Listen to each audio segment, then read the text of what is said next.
Hey, Forge fans, it is the Forge Audio Network. I'm Anthony Urciuoli. It is the Focus on Forge. However, you get your Forge content, maybe it's subscribing to the podcast through Spotify or wherever you get your podcasts, maybe it's through YouTube, maybe it's through the Forge FC official website, maybe it's the Forge social media channels. We're everywhere. There's no excuse not to find us. And we are going to be joined today by Charlie O'Connor Clark. I call him the hardest working man in the Canadian Premier League. He works for the CPL, notably Canpl.ca, and is a big part of the Newsroom podcast. If you're looking for in-depth CPL coverage, he's going to join us. We're going to talk Forge and TFC.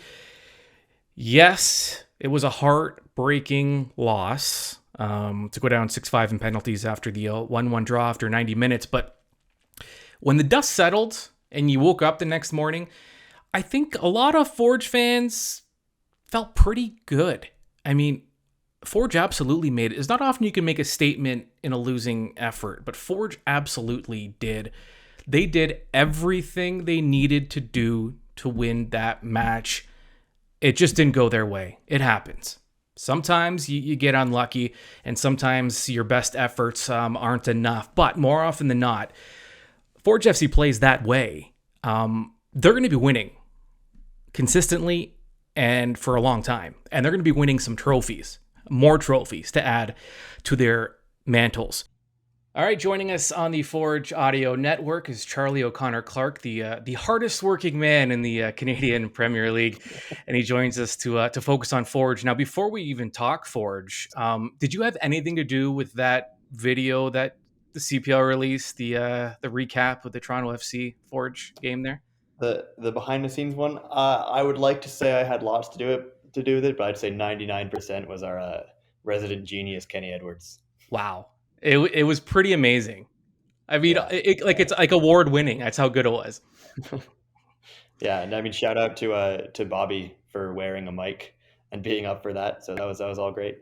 Yeah, and for those who haven't seen it, I mean, just look for it somehow because it's great, and it's also, when we talk about the Canadian Premier League and being, engaging fans, and it's stuff like this that I think goes a long way because, I mean, just listening to Bobby, like it was just great being in kind of the locker room. You kind of get the inner workings of things. I don't know. I thought the whole thing was fascinating and really well done. So, yeah, hats off to the team. I think I made this mistake too going into that Toronto FC match, thinking Forge had to win in order to kind of make its mark and kind of just kind of go down in history. But Mhm. now that the game is done and they did lose in penalty kicks, I don't know that it changes much. Had Forge won or lost, I mean, officially it does, but in terms of what the message it sent, I thought it was still pretty strong considering. Yeah, I think it definitely was. I mean, at the end of the day, it hurts certainly for Forge not to lift that trophy, and especially when you come that close and you lose in that fashion. It's a familiar feeling, unfortunately, for Forge at this point. Uh, but yeah, I think at the end of the day, you come out of it saying we, I mean, not only matched up with, but probably should have beat TFC in that game. Were it not for a couple chances that didn't go in. Tristan Borges unfortunately missed his penalty. Terran Campbell has that breakaway in the second half, but at the end of the day, I think Forge were the better team, and they'll take a lot of pride in that. But I think it's also an evolution, maybe in the way that CPL teams approach these games, where even in the first year when CPL teams would go up against MLS teams, you come out of it. If you play really well, then you've got a lot to be proud of. I think it's an evolution now that Forge are actually disappointed not to come away with the trophy from that game. Right. Yeah, I don't think we have to question anymore whether CPL teams can compete with MLS teams. I think Yeah. it's pretty obvious now over the last few years that the margins are a lot thinner than I think people anticipated. Yeah, I think so. I mean, Bobby Smirniotis said after the game, he said, look at my list of players. Like, are there any of them that couldn't play in MLS? He Right. could probably go down the list, and I think the answer for a lot of players on that team probably would be yes. It's just there's the difference between the levels now, as Bobby has alluded to, is kind of the energy and the experience, and and the way you go about things as a professional. But in terms of talent and quality, on their day, a lot of CPL players can match up to that level. And soccer is a game which in many ways is affected by all sorts of details and fine margins. So when the level is close and the quality is on a similar level, if one team gets their more details more right than the other, then more often than not, they can come out on top of things. Just Forge very, very, very close this time around, and certainly next time they play an MLS team, I think they will be quite desperate to get over that hump. Yeah. And the timing is interesting. They have that performance against Montreal, which they call, the worst in Forge history, at least the first half they did. And then things kind of line up because they have to travel to Edmonton before playing TFC. So while it was a game that could have been overlooked, with all due respect to Edmonton, it was maybe an ideal opponent in that spot where, maybe they didn't have to play a perfect game to come out on top. And then they play TFC, and then they're feeling good after their performance, and now they play Pacific. It feels like things are aligning for Forge, who have been inconsistent to start the season, to now take on a Pacific team at home who's coming off a loss. And when you factor in the matches in hand, Forge is back within striking distance. Yeah, they absolutely are, and that's the beauty of it being still fairly early in the season. Is even if things aren't going your way in the first couple months, there's a lot of runway left and a lot of time. And I think what most of the Forge players and staff would tell you is they don't really care how they start the season; they care how they end it, right? And this is definitely a good moment for them to try and start picking up some form, start putting some wins together, which they haven't necessarily done yet this year. But yeah, the other thing is, for really the first time in a while, they have just one competition to worry about. It feels like most Right. of last season they had the Canadian Championship and the CONCACAF League just pretty much every other week to throw in alongside their league play.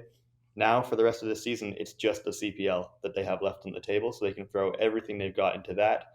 And I think over the next few weeks or so, they're really going to hope to, well, for one thing, hopefully start getting healthier, and then Right. after that, just continue rounding into form and become kind of the stronger unit that I think Bobby Smirniotis wants to see from them.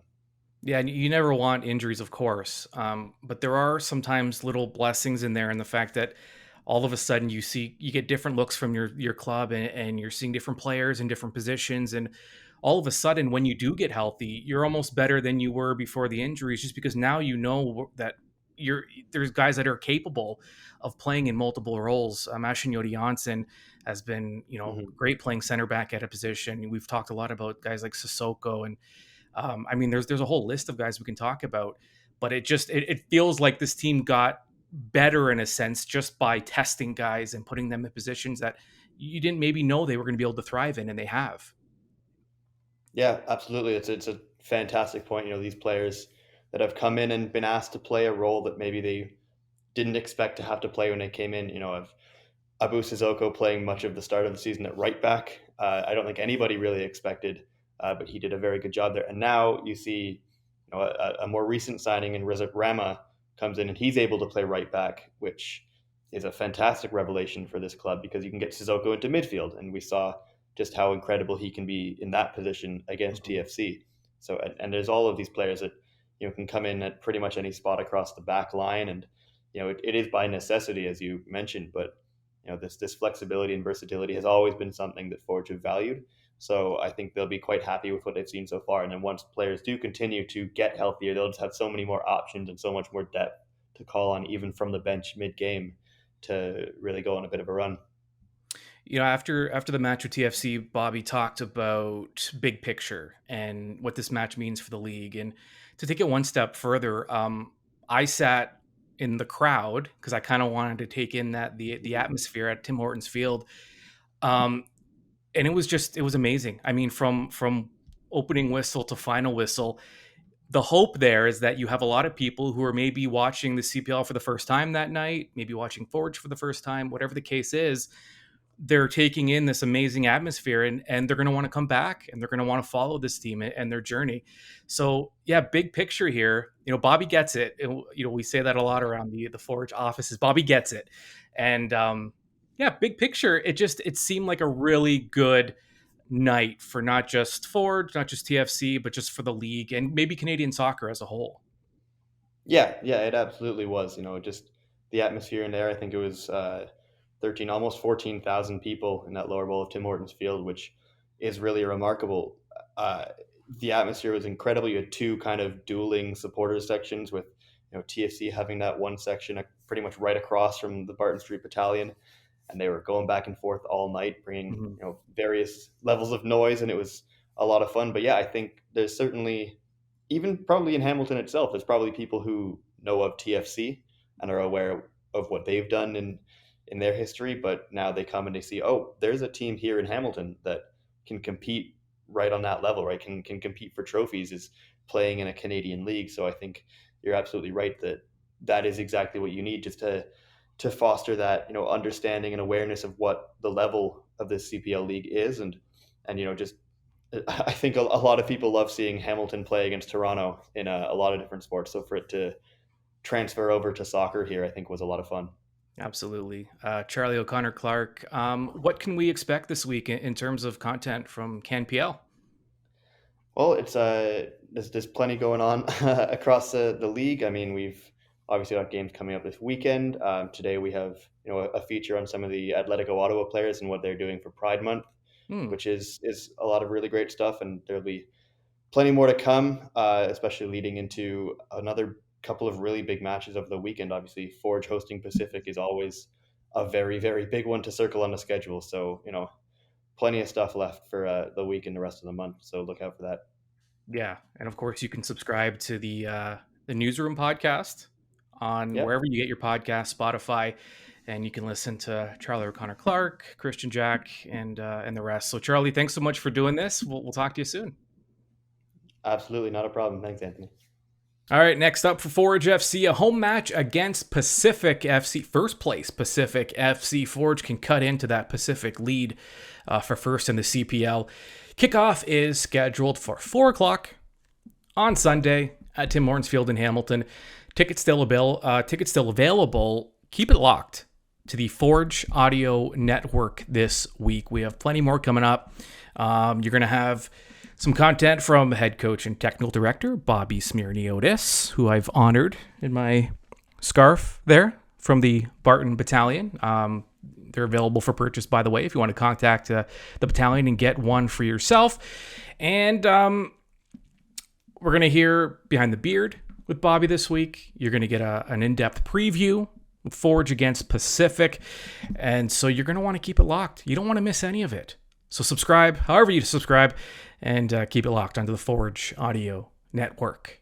We'll talk to you soon. We are the Forge, the mighty, mighty Forge. You just don't think you understand. Anthony Urciuoli and Focus on Forge. Subscribe on Spotify or wherever you get your podcasts to the Forge Audio Network.